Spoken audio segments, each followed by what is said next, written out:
Welcome to the debate.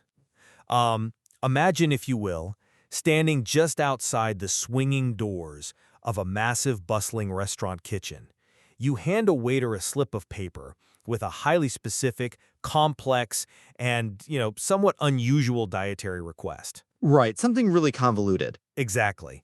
And within mere seconds, those doors swing open, and the waiter hands you a perfectly plated, exquisitely balanced meal that hits every single one of your constraints. I mean, it is a culinary masterpiece. Oh, wow. Okay. Now, the natural human instinct is to assume that behind those doors, there must be a team of master chefs, right? Debating ingredients, tasting sauces, applying years of culinary theory. But what if you looked through the little window on the door and there were no chefs at all? What if the kitchen was just a spectacularly complex, automated system of gears, pulleys, and conveyor belts executing a recipe with blind mathematical precision? Yeah, it's a slightly unsettling image, isn't it? It really is. The illusion of mastery without, well, the presence of a master. We are so desperately wired to see the chef, to see the human intent behind a complex creation. So we really struggle to accept when something is simply the result of cold, hard mechanics. And that perfectly sets up the core mechanical controversy we are diving into today. We are looking directly into that kitchen. We are examining the underlying mechanics of large language models. Right, specifically focusing on that opaque window of time between pressing enter on a prompt and actually receiving a fully formed response. Exactly. Here is the central question we are debating today. When an artificial intelligence processes a user's prompt, is it best understood as a highly structured analytical system that genuinely parses and, understands context and intent? Or conversely, is it fundamentally just a massive-scale statistical game of probability that strings together likely sequences of words without any true comprehension? Right. And to establish our positions early on, my view is that AI represents a highly sophisticated analytical process. It deconstructs language, it weighs competing constraints, and parses intent in a way that functions much like an expert system. And my position is that we are aggressively anthropomorphizing the technology. Okay. AI is, at its core, a probabilistic word prediction engine. It lacks any true comprehension and is merely executing a statistical game of text generation based entirely on its training data. Well, let's lay out these starting positions a bit more. When I look at how this tech operates, I see a deeply analytical framework at play. When you submit a prompt, the AI begins analyzing every single word. It is actively trying to determine specific needs. It evaluates, essentially, what tone to use, whether you want an explanation, a summary, or like a creative output. Think about the analogy of there being thousands of expert chefs inside the system. The master chefs again. Right, but each chef represents a distinct domain of knowledge. One understands the rigid structures of grammar, another is well-versed in history, another in complex scientific principles, and yet another in various writing styles. Okay. So when you prompt the system, it simulates this multifaceted expertise to deconstruct and fulfill your request. That is not just a parlor trick. That is a dynamic, analytical evaluation of human intent. That's a beautiful metaphor, really. But I think we have to immediately step back and recognize that there aren't actually thousands of chefs. Well, of course not literally. Right. But we have to guard against that exact anthropomorphism. I look at the underlying mechanics of a large language model, and I see something far more mechanical. Think about it like baking a cake. A cake? Yeah. It's a set of instructions. Step 1, Step 2, Step 3. It's not a team of chefs debating culinary theory. It is a rapid, automated execution of a recipe. To understand the actual generation process, we can use an even simpler analogy. Peanut butter and... jelly. Exactly. Most people instantly think jelly. Why? Because we predict the most likely next word based on our lifetime of hearing the phrase. Sure. A large language model does exactly this, just on a massive scale. It predicts one word, then the next, then the next. That is statistics, plain and simple. It is a brilliantly efficient set of instructions, no different in its fundamental nature than a cake recipe or, the algorithm your GPS uses to route you to the grocery store. I see the appeal of reducing it to a simple recipe, but I think that drastically understates what happens when we introduce complex context. How so? Well, this brings us directly to how this system processes, or as I would argue, understands context. Let's look at the travel agent analogy. If you just walk in and say, I want a vacation, a travel agent will need more information. Right? It's too vague. But if you provide a highly specific prompt, say a 5-day family vacation in Mexico under $3,000 with a beach and activities for kids, the AI, much like a good travel agent, now knows exactly what to do. Okay, but Let me finish this thought. The algorithm has to look at your prompt, understand the context, and predict what you're trying to accomplish. It is weighing the budget constraint against the geographic constraint, balancing the duration against the need for child-friendly activities. It has to harmonize all those variables before it even starts generating words. That constraint mapping is a form of analytical understanding. It is parsing complex, overlapping human intentions. Well, I come at it from a slightly different way. I look at that exact same travel agent example, and I just don't see understanding in any human sense of the word. You're using words like weighing, harmonizing, and parsing intent. Because that's what it's doing. But an algorithm is simply a set of instructions that tells a computer what to do. Think about Spotify recommending music or Netflix recommending movies. When Netflix recommends a movie, it doesn't understand your emotional state or your deep love for 1990s romantic comedies. Right.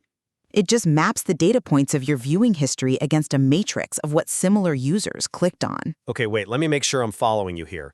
When Netflix recommends a movie, it's dealing with a closed ecosystem of pre-existing titles. Sure. It's just picking a title off a shelf. But when you ask the AI for a highly specific Mexican vacation itinerary, it is generating a bespoke response that has never existed before, perfectly tailored to those exact constraints. How can you equate pulling a movie off a digital shelf with constructing a brand new itinerary? Because the mechanism of action is fundamentally the same. The AI doesn't know what Mexico is. It doesn't know that $3,000 is a unit of human currency that requires labor to earn. It mathematically aligns tokens, the digital representations of those words, with its training data. Let's pause on that for a second, because that's a term that gets thrown around a lot. Tokens. You say it mathematically aligns tokens. Are we just talking about whole words here? What exactly is a token in this context? That's a great question, actually, and it's a crucial distinction. We think in words. The model thinks in tokens. A token can be an entire word, but often it's just a piece of a word, like a syllable or a prefix. Oh, interesting. Yeah. Imagine taking the entire English language and chopping it up into little puzzle pieces, and then assigning a massive string of numbers to every single piece.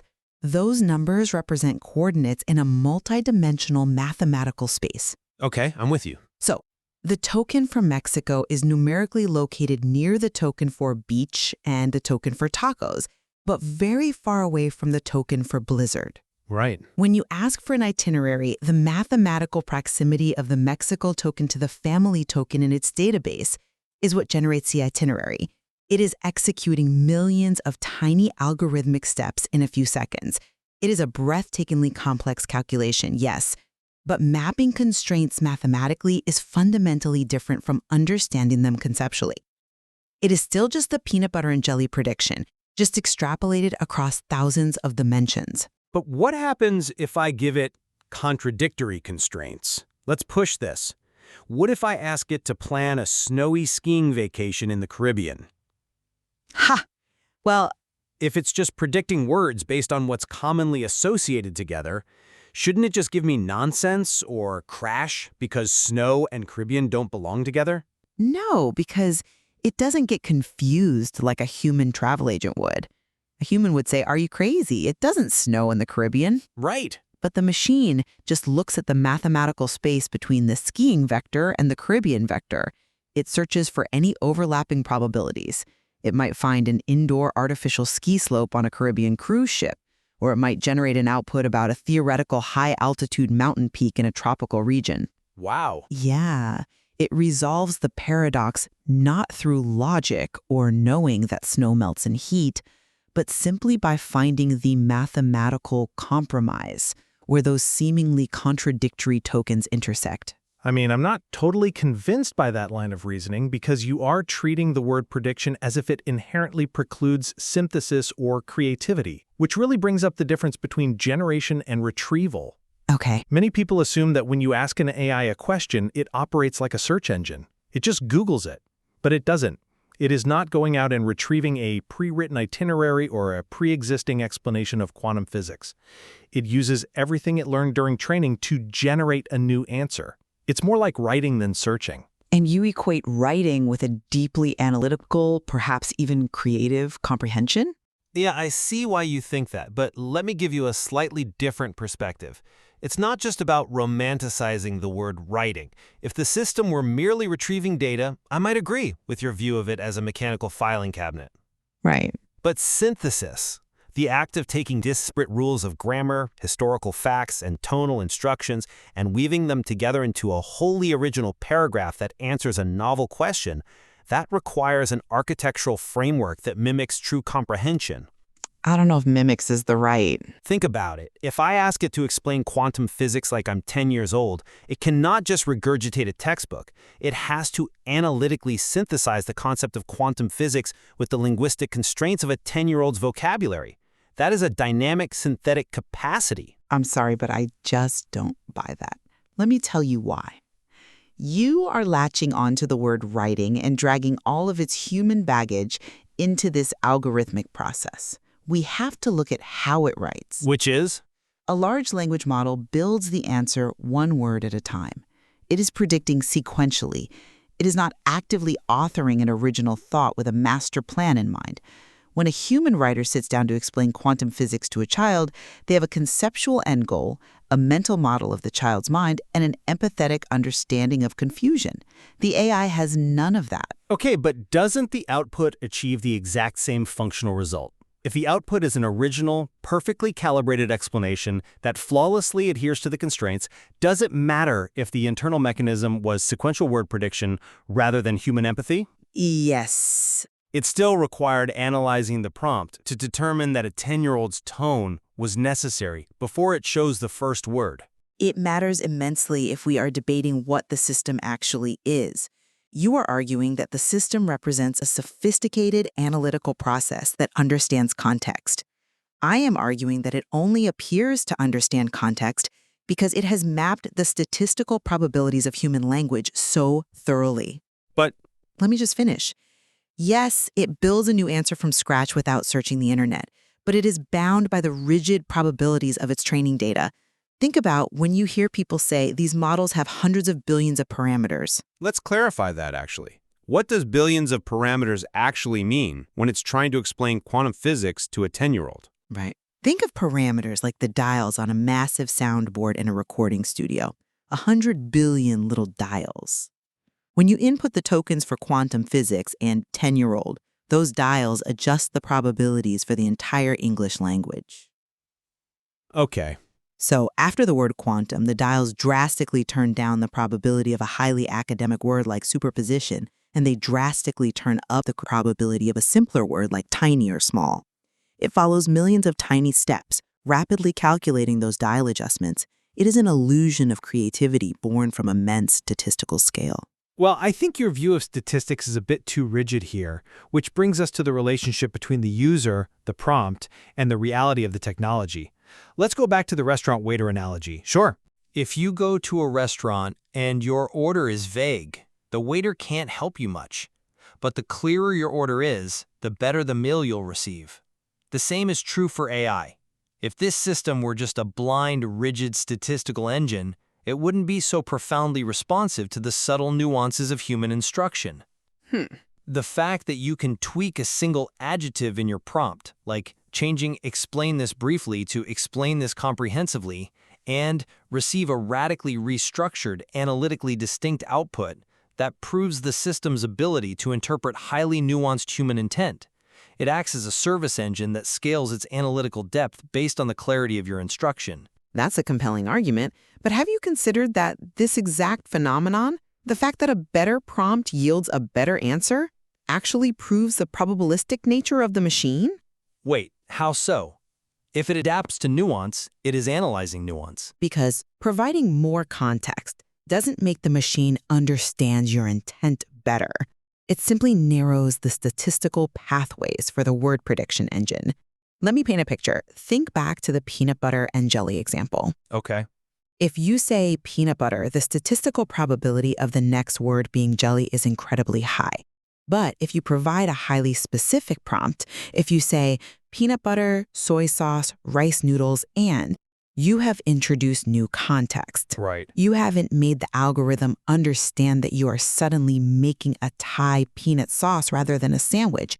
You have simply narrowed the mathematical parameters so that the token for jelly is suddenly statistically improbable, and the token for scallions or chicken becomes highly probable. Oh, okay. Let me make sure I'm visualizing this right. If I give it a complex prompt, you're saying I'm not making it smarter or more understanding. I'm just building a tighter statistical box for it to bounce around in. Precisely. You are putting up guardrails.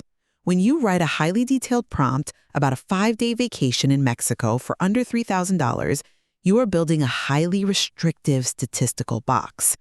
The AI isn't flexing a sophisticated analytical mind to serve you. It is just bouncing around inside the mathematical box you built for it, predicting the next word that fits within those parameters. The specificity of the prompt makes the prediction more accurate, certainly, but it does not endow the system with comprehension. That's an interesting point, though I would frame it differently. You're describing the mechanism, but you are dismissing the emergent property of that mechanism. When you provide a robust prompt, you aren't just giving it words to match, you are giving it logical constraints.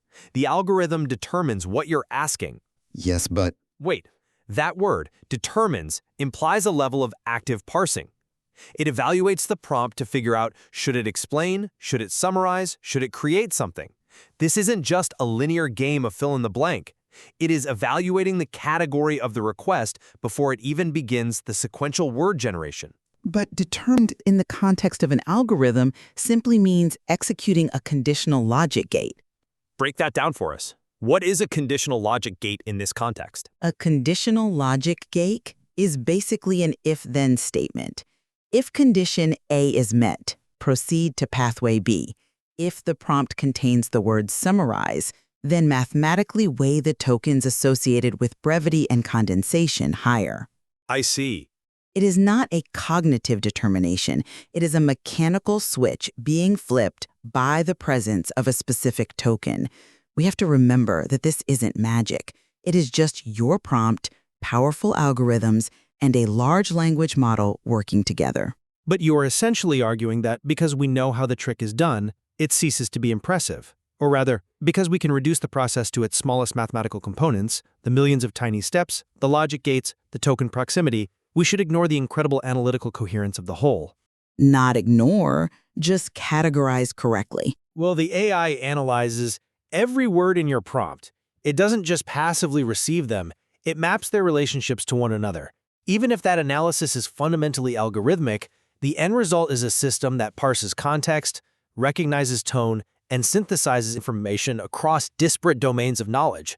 Are thousands of expert chefs, right? To produce something functionally indistinguishable from expert human analysis. To call it merely a probabilistic word prediction engine feels really reductive to me. It is an intent parsing engine driven by incredibly complex contextual algorithms. And I maintain that calling it an intent parsing engine is exactly the kind of magical thinking we need to avoid. It doesn't have intent, and it doesn't recognize yours. It recognizes patterns. It is a highly efficient, billions of parameter statistical text generator. So just a fancy autocomplete. Exactly. It is the ultimate autocomplete. It just so happens that when you train an autocomplete on the sum total of human knowledge, the mathematical predictions it makes look an awful lot like intelligence. But it is vital that we recognize the difference between a master chef creating a recipe from a place of passion and culinary theory and a machine flawlessly executing a set of algorithmic instructions. Well, as we draw our discussion to a close, I think it is important to highlight where our perspectives actually align, drawing directly from the practical realities of using this technology. Let's do that. Whether you view this tool through my lens as a sophisticated, intent-parsing analytical framework or through your lens as a staggeringly massive statistical prediction engine, we both agree entirely on the practical takeaway. Absolutely. The practical reality is that the quality of the output is entirely dependent on the specificity of the user's prompt. Just like the restaurant waiter who can't help you if you don't know what you want, or the travel agent who needs constraints to do their job. Exactly. Whether the AI is understanding your nuanced context or just using your detailed instructions to mathematically narrow its statistical pathways and flip its logic gates, the rule remains exactly the same. The better your prompt, the better the output. Exactly. And I think there is immense value in looking at this technology through both of these lenses. By holding both the expert chef's analogy and the recipe instructions reality in our minds simultaneously, we can demystify the technology. Yeah, it really does. Understanding that it is a combination of your prompt, powerful algorithms, and a model predicting words helps us become better, more critical users of the tool. I completely agree. It strips away the intimidation factor. When you realize that the AI isn't some omniscient oracle searching the entire internet to judge your question, but rather a system building an answer one word at a time based on probabilities, it invites you to be more experimental. Right. You realize that you are in control of the parameters. If the output is poor, it's not because the AI doesn't like your idea. It's because you haven't built a tight enough statistical box for it to work within. So to our listeners, the next time you sit down at your keyboard and press Enter, we suggest you take a moment to consider what is happening behind the screen. Are you communicating with a sophisticated analytical system that is actively parsing your deepest contextual intent, or are you simply pulling the lever on the world's most complex billion-parameter probability machine? We will leave it up to you to decide if the distinction between complex statistical prediction and true analytical understanding even matters in practice, or if it is just a philosophical difference in how we view the machine. Let's return one last time to that bustling kitchen. The perfectly plated meal has just been handed to you through the window. It meets every one of your complex constraints. As you take that first bite, the question remains, does it matter to you if it was crafted by a team of master chefs, or if it was seamlessly generated by a beautifully complex set of gears and instructions? Keep exploring how these systems interpret your prompts and keep asking the hard questions. Thank you for joining us on The Debate.